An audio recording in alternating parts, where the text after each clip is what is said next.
Hello everyone, it is Books and Looks TV. Today I'm going to do a video about Featurism in its entirety.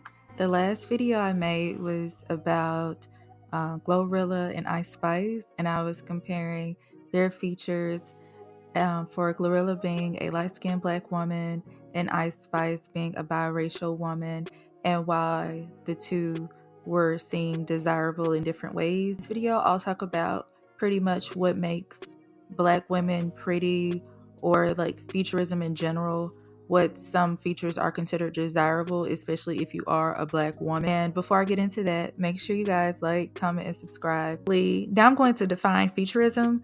Featurism is basically a prejudice towards individuals with certain features and a preference towards those with features that correlate with a set beauty standard. And as I talked about in my previous videos, often the beauty standard is white women, because white women are the dominant women of this society in the United States. They're often the majority in mainstream media, and that's who we often see. And so globally, also, white women are seen as beautiful, no matter how average they could be. Amongst each other. Generally, if you are white and you have certain features, you're beautiful. So the more features that a black woman has to a white woman or an ambiguous woman, even non-black, they're often seen as like beautiful, mysterious, and desirable to a lot of people, especially black men. And inside the community, black men and black women often find them beautiful. So basically I'm going to go through different elements of featurism. So basically, facial symmetry is one of my first points. There was a video that went viral with Kevin Samuels, and he was kind of pandering to Nicki Minaj. And one thing he complimented her on was her facial symmetry. I'll give you a 9. I'll give you 9 because you have the facial symmetry and you get additional points for eyes. And that's important in featurism globally, because facial symmetry is what makes people attractive to others. And it says here, the evolution advantage theory proposed that symmetrical faces are perceived as more attractive because the symmetry indicates good health in an individual. Everyone's genes are designed to develop a face perfectly symmetrical, but as we grow, develop, and then age, disease, infections, and parasites cause imperfections in our appearance, asymmetry. And according to the evolution of human sexuality, the second theory to explain the preference for facial symmetry is perceptual bias. This theory suggests that the human visual system may be hardwired in a way that makes it much easier to process symmetrical stimuli than asymmetrical stimuli. And I think that could be very true, because like when you see things, often you want it to be even, unless it's like some type of design or pattern. But I think generally we see things by angles, even angles. So like when we think of face symmetry, maybe we think of the same. Talked about face symmetry. Next, we're going to talk about eye color. And so here it says which eye color is most attractive. And I put the source down for you all. But as you can see, green eyes are at the top, and then comes hazel and light blue, dark blue, and so on. So Erykah Badu, she has a featurism of hazel eyes or green eyes. Maybe you could say green eyes. She has a song called Green Eyes. And also we have Vanessa Williams, who was also they consider her the first black Miss America, but I believe Vanessa Williams was biracial. But either way, she has a lot of featurisms aside from her eye color that makes her desirable and beautiful. Hence, she won the pageant, and just privileges in general because of her features. Again, I would like to address Stacey Dash, who has naturally green eyes as a black woman, and also Regina King, who has hazel eyes as a black woman. So these type of features often will get you chosen as a preference again, or seen as beautiful. And next, we're going to talk about nose. So there's this thing called rhinology, and basically it talks about like the perfect nose. And there's like a rule to the perfect nose, which they call the vertical fifth rule. And basically, it says the vertical fifth rule should be 1/5 of the width of your face. And as in this case, and it goes on and on, it says a stereotypical African American nose has a wider nasal base. Interestingly, this preserves the vertical harmony of the face as a wider whoop-de-whoop-de-whoop. So basically, again, it talks about like face symmetry and how your nose is placed on your face, and it acknowledges that Black people often have wider noses. This was also an insecurity of Michael Jackson. He had plastic surgery. I know some people will say, oh, he had accidents, but he also had acknowledged how his father often called him ugly because of his Black features. But ironically, a lot of Black people said that he did look handsome as a Black person. How people categorize beauty and noses in general can lead to many people getting insecure and getting plastic surgery. Next, I'm going to talk about lips. So, Black women are known to have fuller lips. Of course, lip shapes can vary. For instance, mine is more fuller at the bottom and it's not as quite as full at the top. But in general, if someone saw my lips, they would say, oh, you have full lips or you have nice lips, whatever.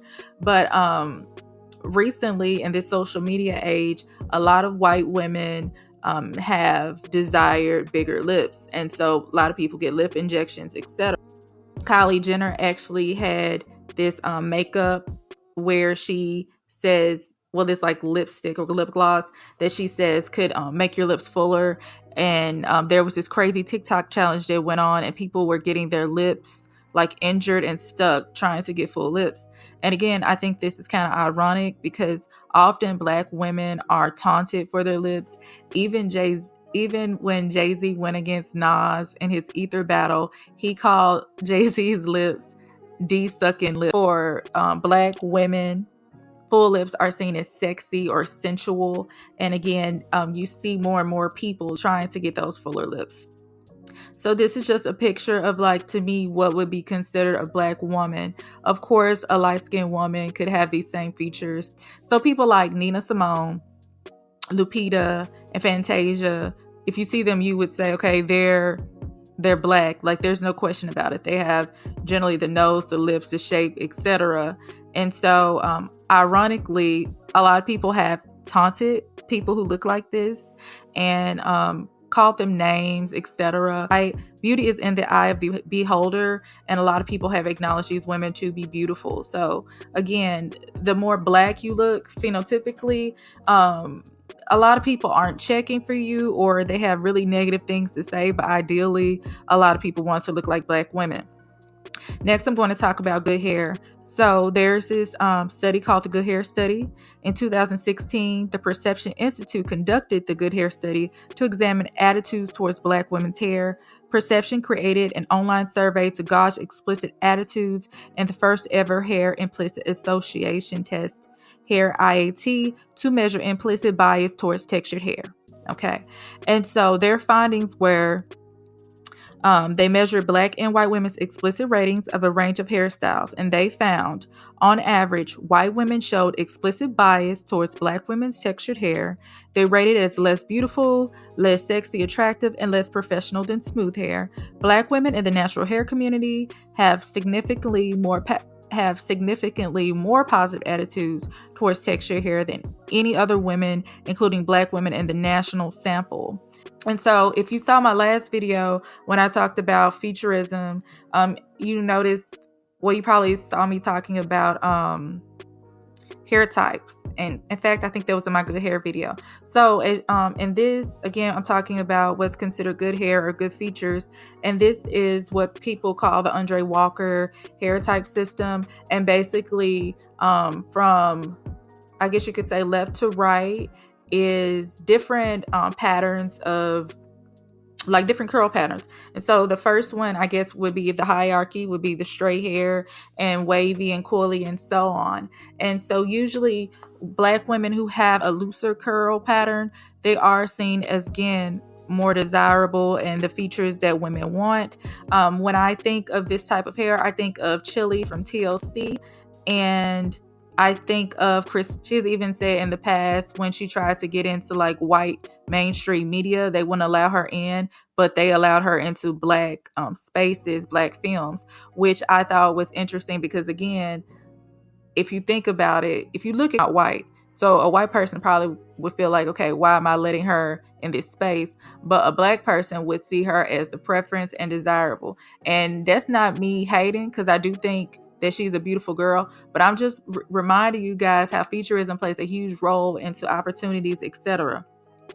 Next up, I'm going to talk about Beyonce and her daughter, and I'm going to talk about Lisa Ray and her granddaughter. So Lisa Ray basically made this remark when they talked about this subject of Blue Ivy's hair, and she said that no one would criticize her granddaughter because she didn't have nappy hair. And if you've seen these girls separately or even in this picture, Blue Ivy has a tighter hair type than Lisa Ray's daughter.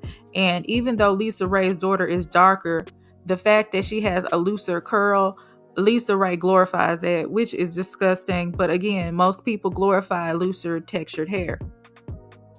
Featurism is a prejudice towards individuals with certain features and a preference towards those with features that correlate with the beauty standard. And so now I'm going to talk about shape. Okay, so in general, a lot of people say that Black women are thick. Black women have, breasts and that ass. I'm trying not to curse on YouTube, y'all. But generally people say, Black women, they thick, they got shape. But every Black woman is different, of course, we know that. But in general, if you have an hourglass body shape, it's characterized by the hip and bust measurement nearly equal in size with a narrower waist measurement. This makes the body appear like an hourglass shape. Generally, that's the featureism that a lot of people desire. In fact, even with the BBL, of course, women are seen as more thicker who get it, but in general, they still want that slim. There's a study that says that women who have an hourglass shape are most likely to get pregnant easily, have uncomplicated deliveries, and produce a type of fat that nourishes the baby's brain. This study also noted that women who have very narrow waists and fuller hips are more likely to be young and to not have been previously pregnant, yet more evidence that men are attracted to younger women. And so I'm not justifying it, that's just what the study says. And I believe that the body shape ideally correlates with youth and birth, and men desire that, especially if they don't have children. And in general, men often see it as a beauty standard. So according to data collected by the CDC, the average female adult age 20 or over is 5'3", 170.8 pounds, and has a 38.7-inch waist. Now, if you think about that in the United States, a lot of people say that's thick or normal. So I don't know, you could take with the information what you will, but a lot of women aren't necessarily slender. But again, if you have the hourglass shape, you are seen as more desirable. So in conclusion, I just want to talk about the different elements that make up featureism. I may have left something out, but I just thought it was important to talk about what I could identify and I felt that I could explain. Let me know what you think below in the comments. And thank you so much for watching Books and Looks TV. I'll see you guys next time.